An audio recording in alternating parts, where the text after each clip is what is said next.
Hey everyone, the Good Captain here, and welcome to this recap of round 16 and the round 17 for Austria, Hungary, and Germany in this game of Axis and Allies 1914, played against a human opponent out of box with no bid. Out of box rules, no house rules, and no bid. Okay, the French purchased 10 infantry. I think that's right. And then he does the thing that I considered to be basically the worst thing or the most effective play he could have made as France. He's going to split his force. Yes, he has to defend Paris, but he recognizes that Switzerland is a soft spot because of access to all these juicy economic territories, so he makes the right move, in my opinion, and sends a sizable army into Switzerland. He does this. He sends a blocker clearance team into Lorraine. I feel critical of that. I don't know. You're sending away some pretty critical assets in a critical part of the board at a time when it's, in my opinion, not wise to do so, because there are German armor and a sizable German force, and he closed in on my supply train. So as you'll see, this is not going to be. It's a fairly trivial thing to kind of mop up. So I don't know if killing in the German infantry and gaining 2 IPCs is worth the 4, 5, 6, 7, 8, 9, 10. Is it worth 10 IPCs to gain 2 and knock off a German infantry? The exchange is what? You gain 2, he loses 3, then you lose 10. So, I don't know. Infantry moves from Paris to Brest. And then the French evacuate Smyrna. And deposit into Rome. All very good moves, just the one in Lorraine I'm critical of. Oh, and he fixes this up so that there's a blocker in Piedmont. Also, good catch. The battle in Lorraine. Germans to make the hit, or the French make a hit, the Germans fail to hit. And in Switzerland, the French, of course, smash those 2 German infantry, but the 2 German infantry both score hits, so 20 becomes 18. They place 3 units in Paris. They end up collecting 31 over 31, so all spent. British, not really anything very interesting here. 11 infantry and an armor. Do some internal moves. Bring up some reinforcements. You can see here.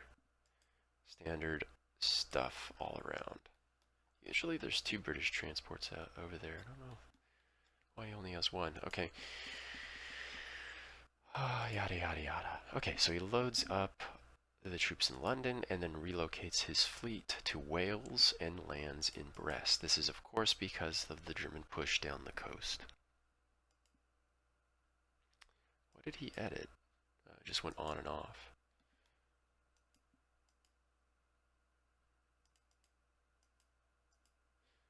Yeah, I don't know what that was all about. Okay, so oh, he retroactively moves his French battleship. That's fine. No problem with that, of course. Okay, turn complete. And he collects 39 out of 39, all spent.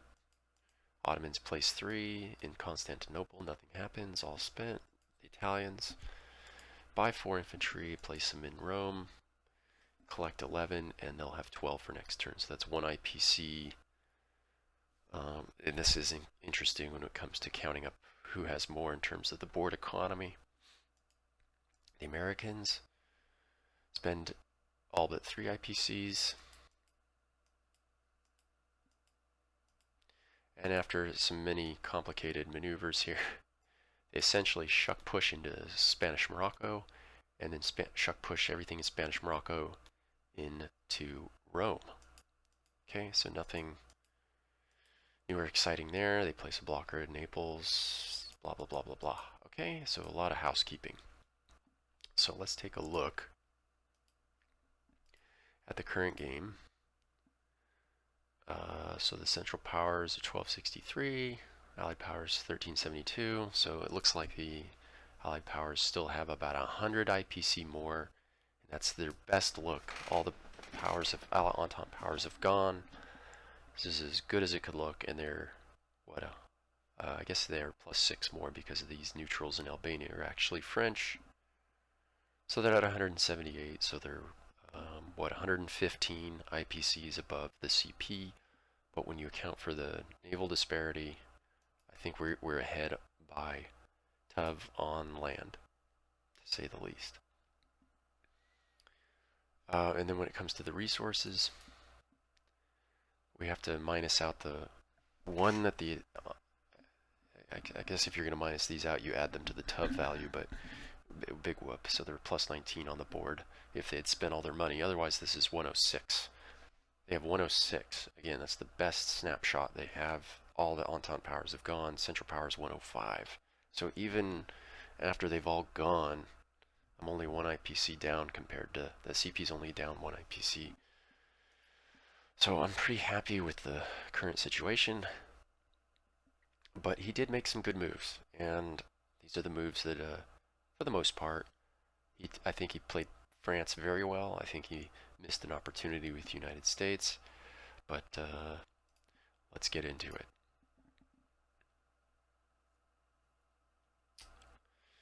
After much thought and deliberation, I almost purchased a batch of artillery. I'm going to go with max infantry.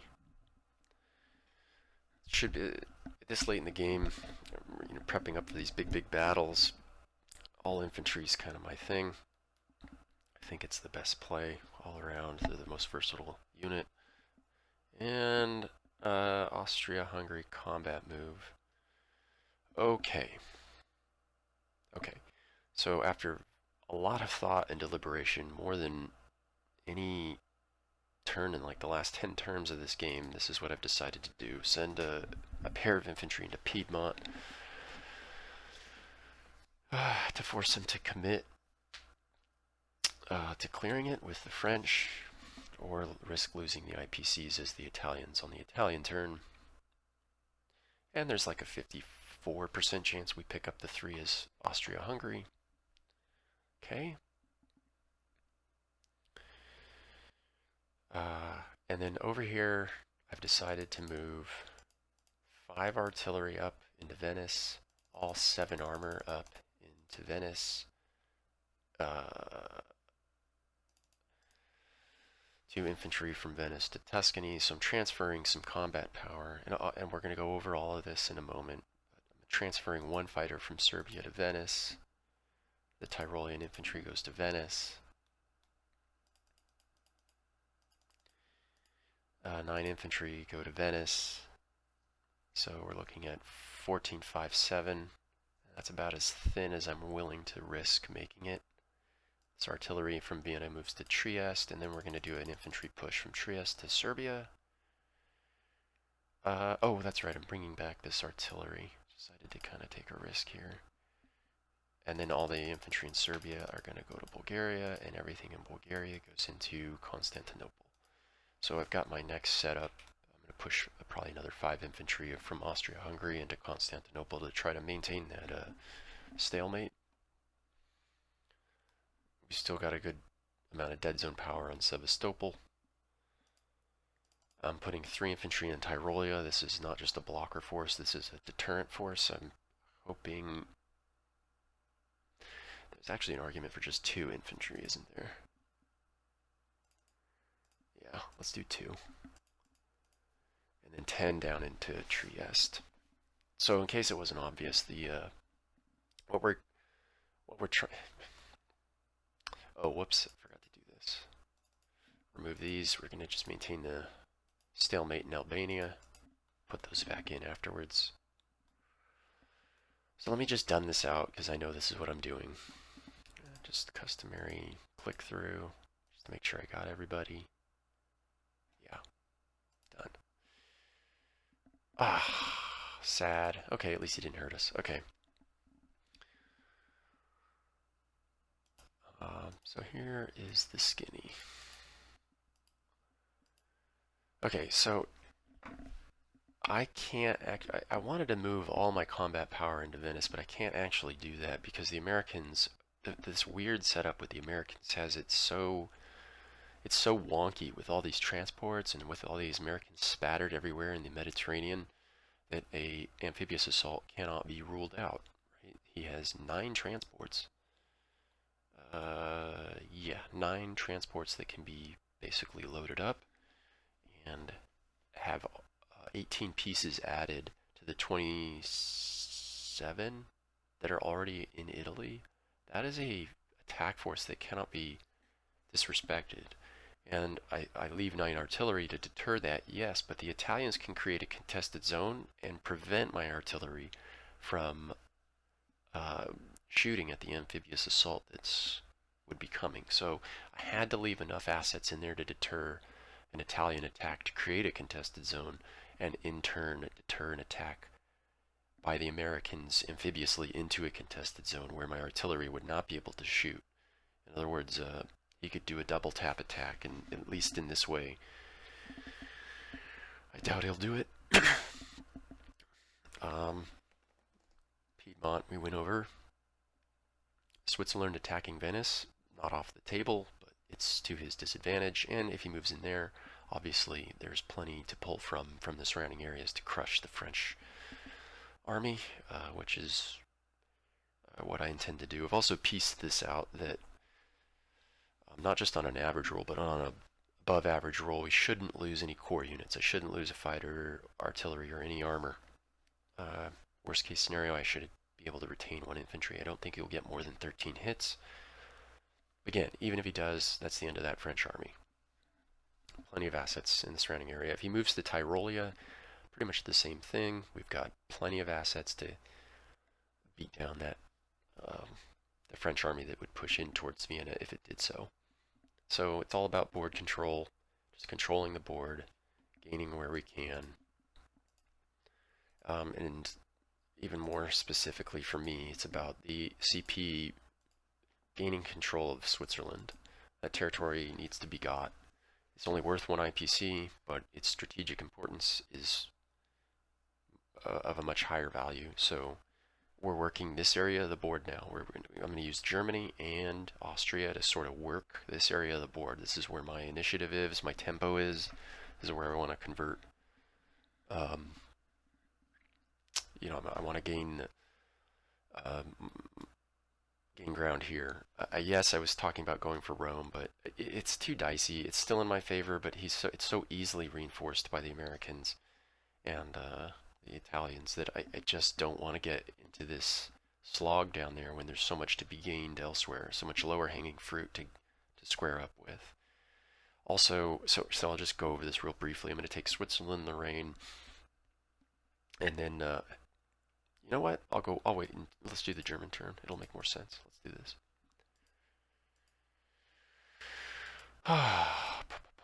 Okay. Russian click through.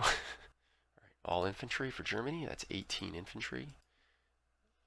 Again, we're expecting some major pitched battles. So, and now what am I doing up here? I'm moving my assets back because he moved his transports in Brest. So there's absolutely no reason for these pieces to stay where they are. They can always move back should he move his transports back, but at least from this position we can influence other areas of the board where they might be more needed. But before I do that, I need to load 2 artillery onto this transport and chuck them forward into Holland. Well, that was probably overkill on the artillery up there, so this is a more balanced force, and these artillery are now in a better position where they're more needed. Okay, now here's everything we do is a little bit of a risk, but I'm going to pull 3 armor out of Picardy and send them into Lorraine. I don't want to take any casualties when I make this move. The reinforcements train is not going to go to Picardy, it's going to hit Lorraine. Same with this unit in Alsace. Not only that, I'm taking an air unit and an artillery unit as well, and that's to account for a potential French counterattack of 19 infantry and 7 artillery in Burgundy and Switzerland. I've done the math on Paris to Picardy. It's not great, but it's not bad at all. There's no way they're going to break through my infantry screen unless they roll some phantasmagorically high hit count, so I'm happy with that. Holland moves to Belgium, Kiel moves to Holland, and then we're going to just plunge south. Oh, sorry, no, we're not. I lied. One infantry moves from Ruhr to Alsace, and then we thicken up the reinforcement train in Belgium. Now we plunge south. Oh, wait. Yeah. This. Okay, Munich to Alsace. Yeah, we want as many pieces in Belgium. Okay, great. Hanover plunges south. And so will all of these units. All of them. No more sending an infantry into Kiel. And let's done this. This should be like it's like 99% that we kill all 3 pieces for 0 loss. So wait, let me do my click through. Yeah, done out. Pick up the territory. Lose nothing. Okay, now here we are.